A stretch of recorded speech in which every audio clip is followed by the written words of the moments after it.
Okay, big moment of truth here. Let's see if anything happens. Okay, that was a CD changer, I think, wearing away. Welcome back to Living with a Classic. If you can't tell, fall is here. It's starting to get cold already.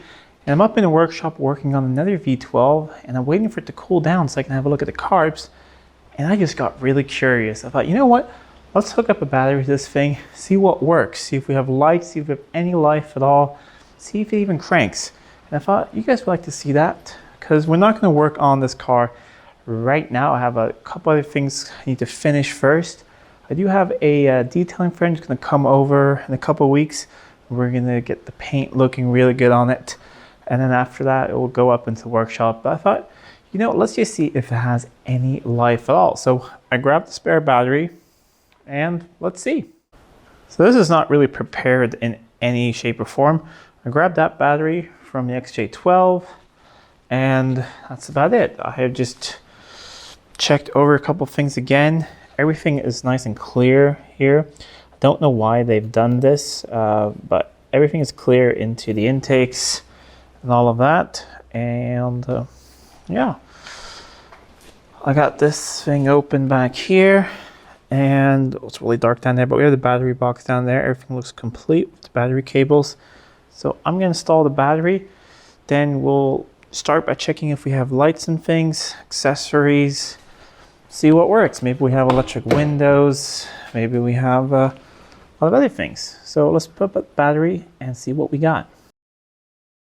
Okay, big moment of truth here. Let's see if anything happens. Okay, that was a CD changer, I think, wearing away. Yeah. And we have lights in here. That's really good. For now, I'm just going to keep it on there like that. We can quickly rip it off, but let us just look around the car and see, make sure that nothing smells. We have interior lights as well. That's really nice. Let's, I guess we should see if we have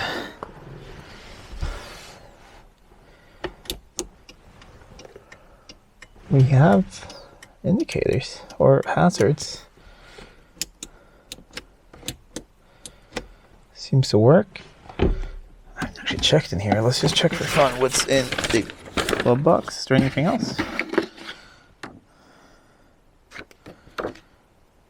Tire pressure in German, a fuse, but let's see, this is, where's the date? There, 2004, 10,003, I think it's pretty much at that right now. Check over there, but 103,514 kilometers. Brakes were super even.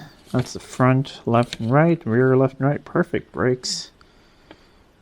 And perfect everything else. It was running very, very well in 2004. So that was a, what was it, 12-year-old car then?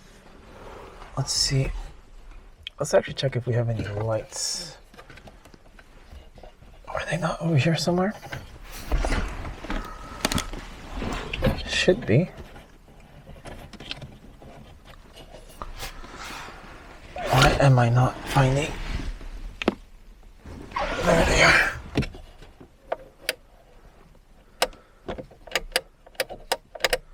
At least I think so. I'm going to climb over there. I'm not that familiar with the facelift XJS as I am with the earlier ones. I found the light switch is on the indicator stock, so you got some things lighting up here. That should be headlights. We got tail lights on both sides, and we have one light there. And up front,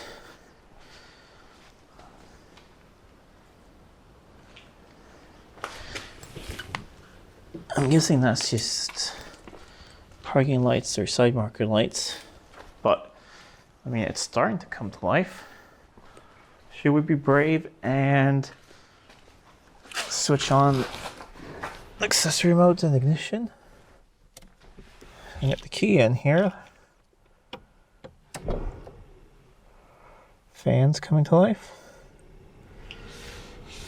Okay, it's on low. Turn off, let's see.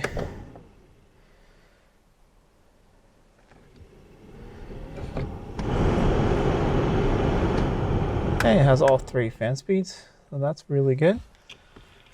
And check engine came up, and I did not hear a fuel pump. Let's see if we can get any lights in there. Ooh, there we go. 103,843. What was it before? It was 100. So that is 8. So it's like 300 kilometers. So 300 kilometers after it had its last inspection, someone stopped driving it. Fuel gauge did not even move at all. You got the voltage gauge coming up a little bit. Fuel gauge did not move at all, and it did not hear the fuel pump. So I have smelt into the tank and it smells awful. So we are planning on needing to put a fuel pump in it. Sit there in the tank, but it seems pretty straightforward to get the tank out and get to that. Yeah, old girl's starting to wake up. They told us that it cranks, so should we try it? Should we see if it cranks? Why not?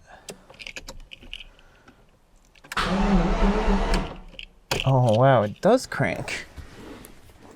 And that did not sound too bad. That sounded like it did have a little bit of compression right there.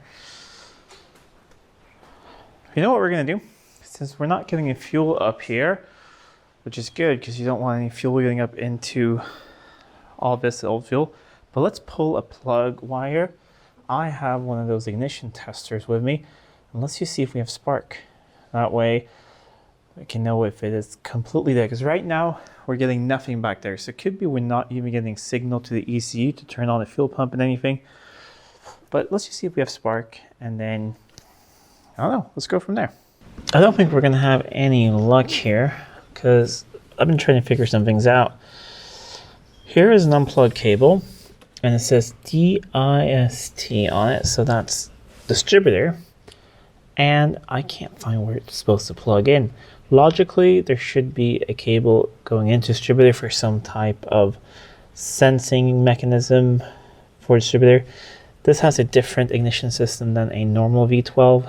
I believe it's connected to Zytec and the weird ECU and all of that. The only thing I can find is something that feels like a little bit of port down there, but it's much too small. It feels like a bit of a rubber plug right there. Other than that, no real clue. But we'll see if it has any. And then if not, I mean, the goal wasn't to work on it today, but I am quite curious to see what it looks like under the cap, what kind of ignition system it sort of has. If we take that apart, we can maybe figure out if because there could be something missing here. I don't know. We have no idea why it was taken off the road. Just, it stopped running for some reason. I swallowed a brave pill and actually rolled that window down. We'll see if it ever rolls back up, but that way I can see the test light over there and hopefully somehow try and crank it over at the same time.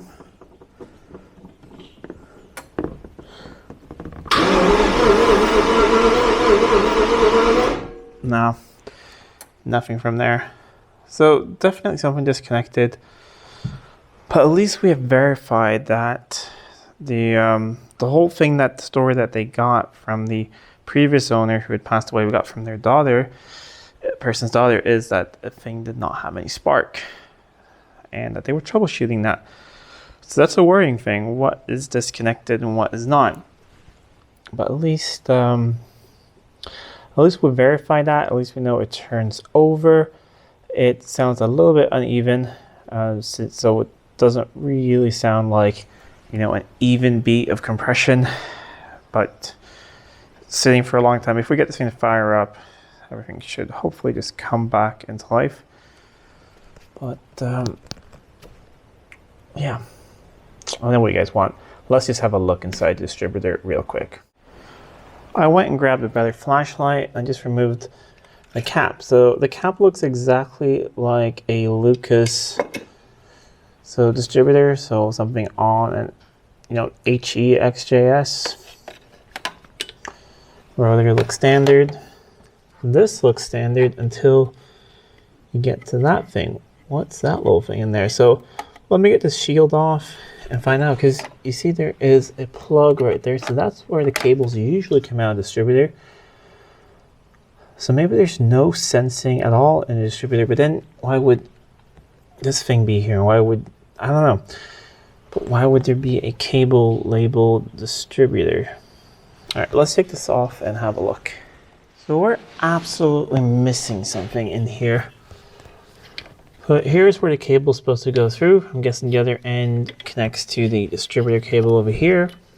And here is, you know, just a ring with 12 indentations on it. So whatever sensing mechanism was in there to either sense crank position sensor or ignition or both, because maybe that is a sensor for everything, a speed sensor for the ECU, just everything is missing. And I just dug through the whole car. I can't really find it. However, found a piece of paper. It was laying like this under some carpets. So that is just someone who has drawn a picture of the XJS and the firing order. Nothing special about that. But this side, they're talking about this is cable contact, A, B, C, D, colors. That says 1, 2, 3, and they're drawing the contact to end gap. A couple things. I'm guessing we are missing a sensor. And that will be really fun to try and figure out what's supposed to go in this car. I think we'll have to contact some forums and contact some other owners of these rare old beasts and try and figure that out, because we're definitely missing that.